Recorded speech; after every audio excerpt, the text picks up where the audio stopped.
Hi, I'm Ruby from Ruby's Bedtime Stories. How are you today? Today I'm going to read Grandma's Lost Treasure, How Kintsugi Turns Brokenness into Beauty by David Huerta. And children, can you believe that this book has been sent to me all the way from Japan? Let's get reading then. Psst! Slide over here. It's a better place to hide, a teacup whispers. It's been hiding at the back of a cupboard for 2 weeks, ashamed because of a chip on its rim. I see you have an imperfection too, it says to the rice bowl. The Japanese teacup, another teacup, a tea bowl, and now this rice bowl are huddled together. They each have small chips, cracks, or missing pieces.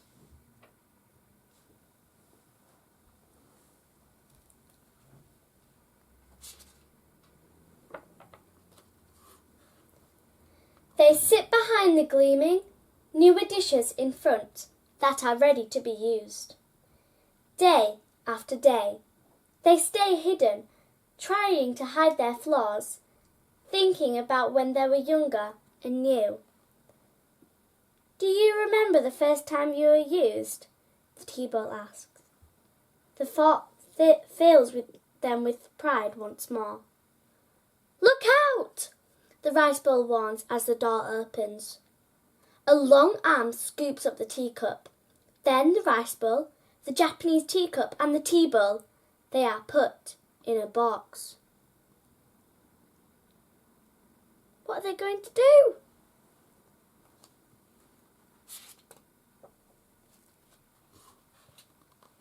The dishes are worried and confused. Where are we? The Japanese teacup pipes up. No one knows. Suddenly, the box starts to shake and shift. Kaplunk! Finally, they come to a stop. It's silent and dark. The dishes don't know what to do. I guess this is our future. Darkness forever, the rice bowl sighs.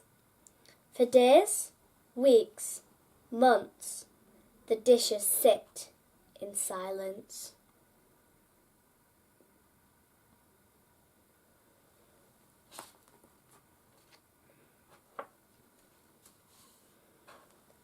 The dishes give up all hope and sink into a deep slumber. Their box is covered in a thick layer of fluffy dust. Until one day, a tiny little mouth blows the dust away. A tiny little hand peels back the box tip, and a tiny little hand opens the cardboard flaps. What's in there? A little girl, Sugi, asks. Looks like some broken dishes, says Kin, her brother. Wow, they're really old, Sugi exclaims, admiring them. The dishes look up, squinting at the bright light. Hello? The teacup says in a raspy, dry voice. Who are you? The tea bowl shouts.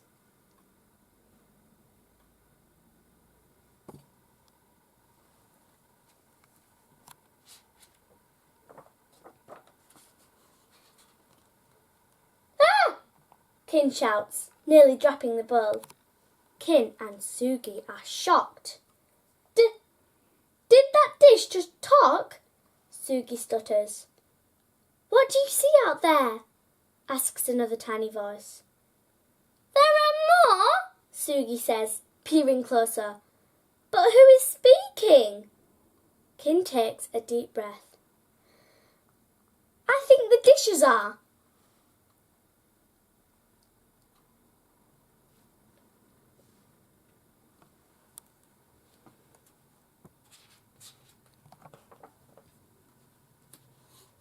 Sugi and Kin start to panic. We must be dreaming, Sugi says. We should go. Please, don't leave us, the rice bowl pleads. We've been in the darkness a long time, the teacup adds. The kids stare in silence. The tea bowl has an idea. Maybe you could help us feel young again. Sugi looks at the oldest dish, the Japanese teacup. She's 8 years old, the tea bowl explains. It's a long time since we could perform at a morning breakfast or afternoon tea with family and friends.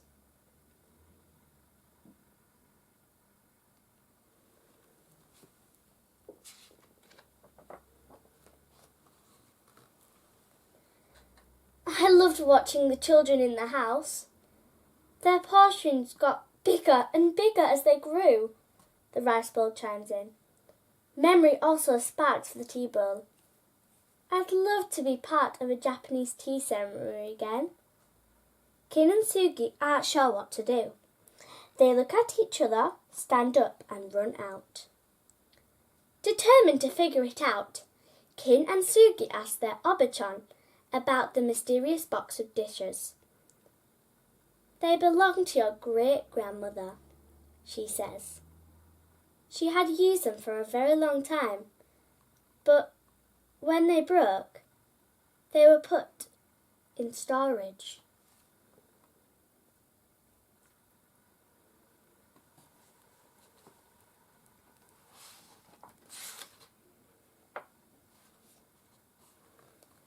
Kin and Sugi feel sad. Great-grandma's treasures shouldn't sit in a dark box, Sugi says. Let's surprise Oba-chan by fixing them, Kin suggests. But how? Sugi wonders. First, Kin and Sugi try to hide the cracks by covering them with tape. Yikes! That just makes them more visible, Sugi says. They try painting over the cracks. But this won't stop the leaks, Kin exclaims. We need something to hide and fix the cracks, Sugi says. Let's look for something we can use.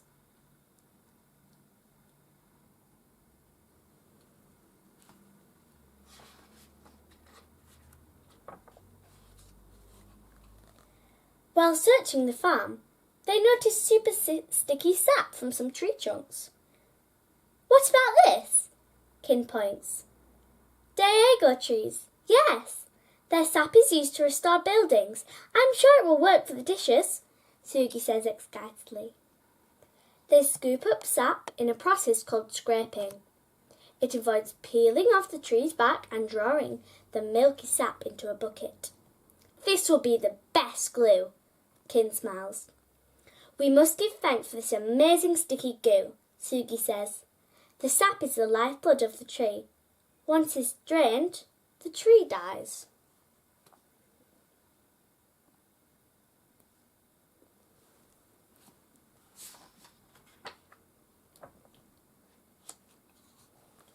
Sugi mixes the sap with rice powder to make glue. This will seal the cracks, she declares. They layer it on and hold the pieces together. It's working, Kin shouts. You'll all be good as new in no time, Sugi promises. Maybe they can be better than you, Kin says. He takes an old gold brass curtain pole to the shed and grinds it into a fine gold powder.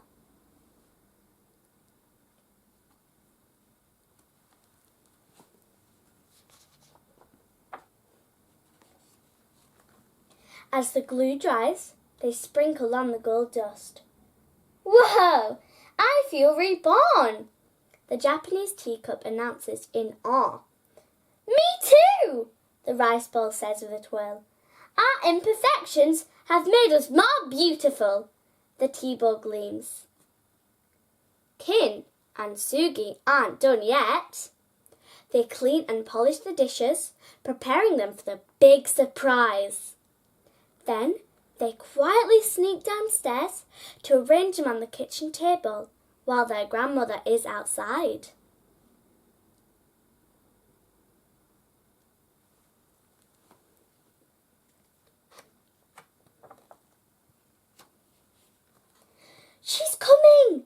Kin whispers. What's all this? Their grandmother asks. Then she sees the dishes. Are these... Did you fix these? A single tear rolls down her cheek. They're beautiful. As she looks at the dishes, their grandmother is flooded with memories of her mother. These dishes were a part of my life for years. Thank you for bringing them back to me, she says as Kin and Sugi hug her. They know they won't forget this moment.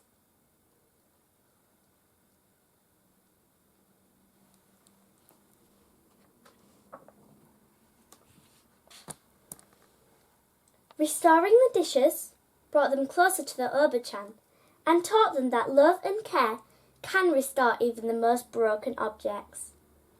Kin and Sugi beam with pride, but the dishes are even prouder.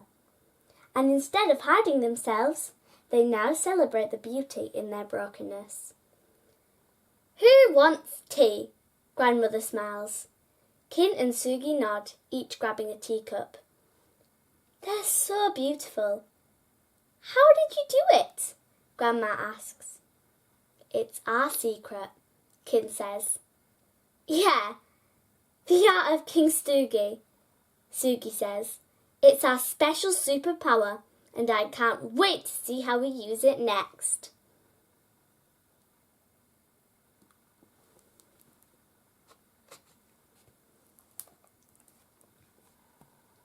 Thank you for joining me today.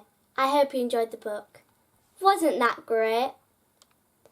Thank you to David Huerta for sending me this amazing book, and he also sent me this amazing hoodie. Isn't that just amazing?